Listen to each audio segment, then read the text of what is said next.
खुलुमबाय गोजोन फुंबिलिनि गासैबो बड'लेण्ड बुब्लिनि अनसायगिरिफोरखौ बरायग्रोबाय। सनिबारनि फानजामुथिखौ फरायथिनो लादों आं रबिन बसुमतारिया।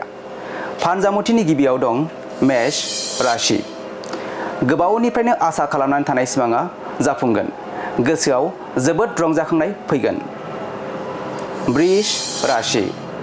मावनो लानाय खामानिफोराव गोबां जेंना नुजाथिगोन। दुखु दाहा सहायनांगोन। मिथुन राशि। नोंथाङा समाजनि मोजां हाबा मावनो खाबु मोनगोन। नखर जौगानायाव गाहाय बिफाव लानो हागोन। कर्कट राशि। नोंथांनि जाफुंसारनाया बिफानि जिउआव सुखु लाबोगोन। नखराव अनज्लायनाया बांगोन। सिंह राशि। नंखाय बाथ्रानि थाखायनो गुबुनजों गाज्रियै बांसाव जागोन। गोसोआव गुलाय गुजाय साननाय सोमजिगोन। कन्या राशि। नोंथाङा गेदेर खैफोदाव गोग्लैनांनो हागौ। दुखु दाहाजोंनो साना बारलांगोन। तुला राशि।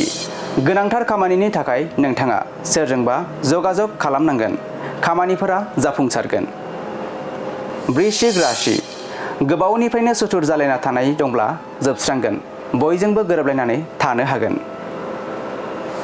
धनु राशि। गोसो सिंनि हास्थायनाय मिजिंआ फेलें जागोन। दुखुजोंनो रावजोंबो रायज्लायनो गोसो जानाय नङा। मकर राशि।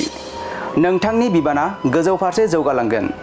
दसे समबो जिरायथेरनो सम थोयै जागोन। कुम्भ राशि। गावनि थांखिखौ जाफुंहोनो थाखाय गोबां गोहो बोलोनि गोनांथि जागोन। नाजायोब्ला जाफुंसारगोन।